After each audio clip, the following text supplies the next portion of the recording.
metabolismo, igualmente que en el anterior, es en el hígado. Eh, Su principal componente activo es el ácido resinoleico. En cuanto a la excreción, igualmente que el anterior, principalmente es a través de la orina. En cuanto a farmacodinamia, su mecanismo de acción del aceite de resino actúa como un laxante estimulante. Su principal componente activo, que es el ácido resinoleico, se une a los receptores de prostaglandina EP3 en el intestino, lo que estimula las contracciones musculares y aumenta la actividad peristáltica.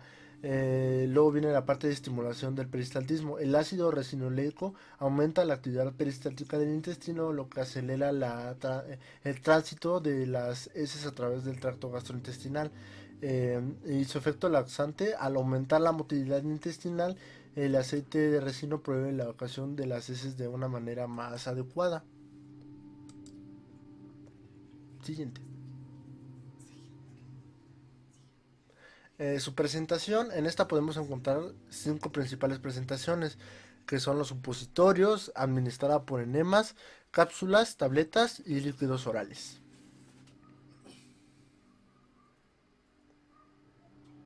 Siguiente.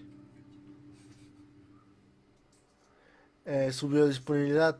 Eh, Igual que las anteriores, estas no tienen una biodisponibilidad como tal. Estas actúan directamente en el intestino, así que no tienen como un tiempo de espera, por así decirlo, para que actúen, sino que una vez que entran en contacto empiezan su mecanismo de acción.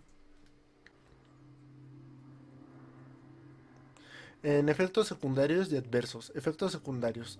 Como efectos secundarios podemos encontrar diarrea, flatulencias, deshidratación, interferencia con la absorción de nutrientes, malestar gastrointestinal. En efectos adversos podemos encontrar náuseas, vómitos, irritación gastrointestinal, obstrucción intestinal y diferentes tipos de reacciones alérgicas.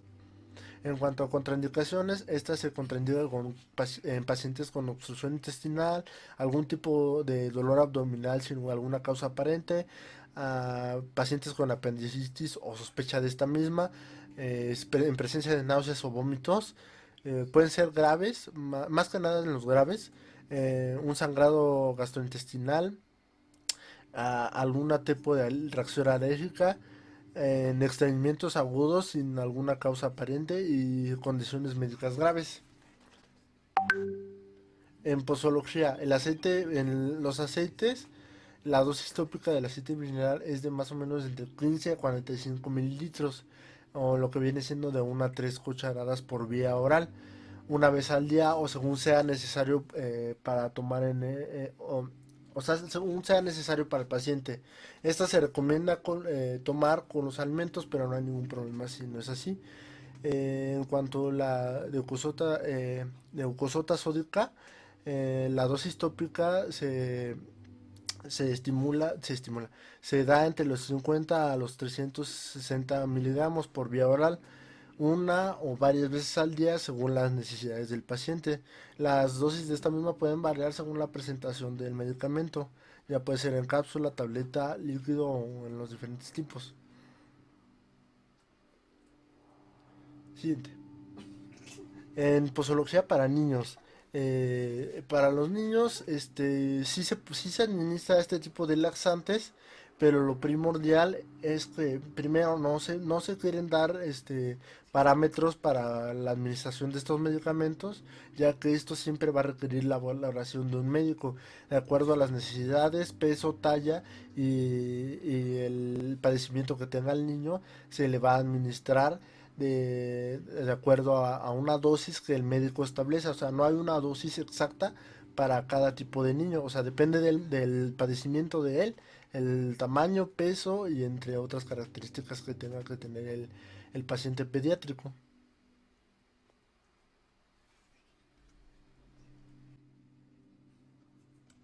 Bueno, pues continuando con los laxantes, tenemos a los laxantes osmóticos. ¿Qué es un laxante osmótico? Pues un laxante osmótico es aquel laxante que retiene fluidos en el intestino por osmosis o modificando la distribución de agua en las heces, que es básicamente el proceso de osmosis. ¿Qué es la osmosis? Pues es un proceso en donde existe el paso de un líquido a través de una membrana de una solución menos concentrada a una solución más concentrada. Al haber este paso de líquido, eh, ambas soluciones adquieren una concentración similar y es básicamente lo que es la osmosis. Siguiente, por favor. Bueno, en otras palabras, los laxantes osmóticos son fármacos que incorporan agua a las heces, lo que da lugar a heces más blandas y que hace que las evacuaciones intestinales sean más frecuentes. Los laxantes osmóticos más usuales son el lactitol, la lactulosa, el macrogol y las sales de magnesio. Siguiente, por favor. Bueno, pues comenzando con el lactitol y su farmacocinética.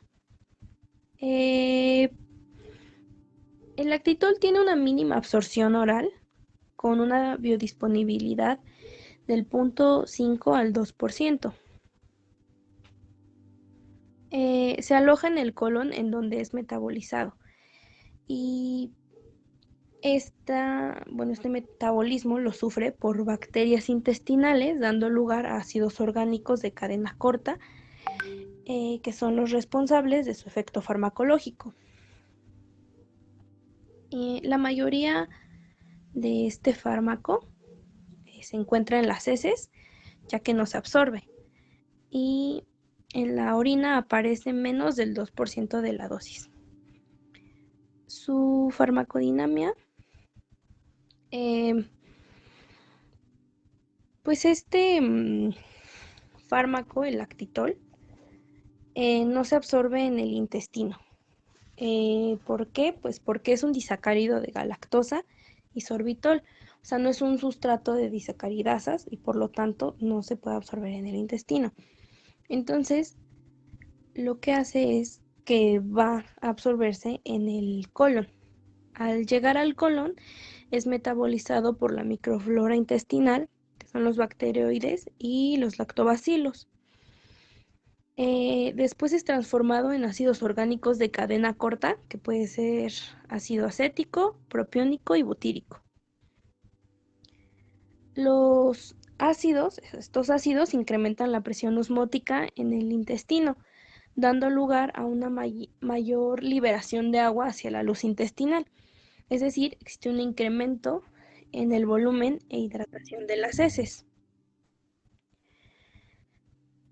Em, la, bueno, yo aquí puse la presentación más usual que tiene este medicamento, que es en polvo. Este, la posología en adultos, como una dosis inicial diaria, son 20 gramos. Y ya después, conforme va pasando o avanzando el tratamiento, se reduce a 10 gramos igual de forma diaria. En niños y adolescentes menores de 18 años, generalmente son 25.25 gramos por kilogramo, igual de forma diaria. Los adolescentes de 12 a 16 años, eh, su dosis indicada igual son de 10 a 20 gramos de forma diaria. Los niños de 6 a 12 años son de 5 a 10 gramos cada 24 horas de forma diaria. Y en el caso de los niños menores de 6 años, no se recomienda este fármaco. Siguiente, por favor. Gracias. Aunque el lactitol suele ser bien tolerado, sí tiene efectos adversos, aunque suelen limitarse a síntomas intestinales, como las flatulencias y la distensión abdominal. Pero estas van mejorando conforme el tratamiento avanza. Las contraindicaciones se dan en pacientes que tengan hipersensibilidad al lactitol o a cualquier componente del medicamento, que tengan obstrucción o perforación intestinal, enfermedades inflamatorias intestinales, apendicitis, y no debe usarse en pacientes con diarrea, intolerancia a fructosa o intolerancia a la galactosa, galactosemia, o bien trastornos de mala absorción de estos azúcares. Siguiente, por favor.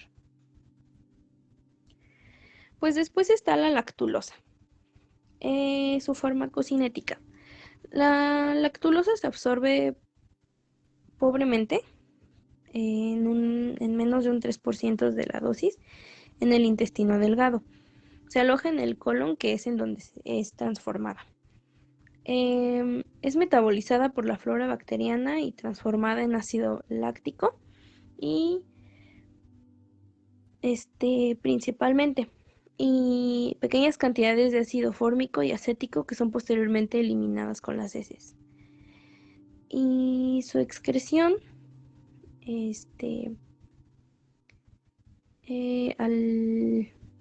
como les comentaba al inicio, al ser pobremente absorbida, queda casi intacta en la orina en las primeras 24 horas.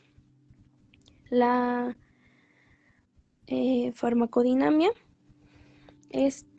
la lactulosa es transformada en el colon por bacterias sacarolíticas a ácidos orgánicos. La lactulosa provoca una catarsis debido a la actividad osmótica de sus metabolitos. ¿Quiénes son sus metabolitos? Pues los ácidos orgánicos. Estos ácidos orgánicos entonces tienen actividad osmótica. Quiere decir que hay un incremento de la presión osmótica. El efecto osmótico de estos metabolitos aumenta el contenido de agua en el lumen intestinal, causando un ablandamiento del bolo fecal y también causa la acción estimulante del peristaltismo. Siguiente, por favor. Gracias. Igual aquí su presentación más común es en jarabe. La posología en adultos son de 20 a 40 gramos al día, dividida en cada 12 horas. Niños mayores de 14 años, de 20 a 40 gramos al día, dividida cada 12 horas. Niños de 7 a 14 años, 10 gramos al día, dividida cada 12 horas. Niños de 1 a 6 años, de 1.5 gramos a 3.3 gramos cada 12 horas. Sus efectos adversos. Van a estar los trastornos del metabolismo y de la nutrición, que son las pérdidas de líquido y alteraciones electrolíticas asociadas a la diarrea, y trastornos gastrointestinales, que aquí ya abarca la diarrea, náuseas, vómito, molestias abdominales como los calambres o bien el dolor, y las flatulencias. Se contraindica en pacientes con hipersensibilidad a la lactulosa o a los excipientes de la fórmula. Pacientes que requieren una dieta baja en galactosa o con enfermedad intestinal inflamatoria aguda como la colitis ulcerosa o la enfermedad de Crohn. Con obstrucción gastrointestinal o síndromes suboclusivos, perforación digestiva o riesgo de perforación digestiva, síndromes abdominales dolorosos o de causa indeterminada. Después está el macrogol. En la farmacocinética no se altera su absorción a lo largo del intestino. Realmente no se absorbe por el tracto gastrointestinal debido a su elevado peso molecular y no tiene actividad farmacológica conocida. Para su metabolismo, estas moléculas de agua se unen al polímero antes de entrar en el intestino, provocando el aumento del volumen de las heces. Y en caso de que no se absorbiera, se excreta por vía urinaria. En la farmacodinamia, el macrogol se basa en un principio físico, ya que se toma por vía oral con agua. Entonces las moléculas de agua se unen al polímero antes de entrar al intestino.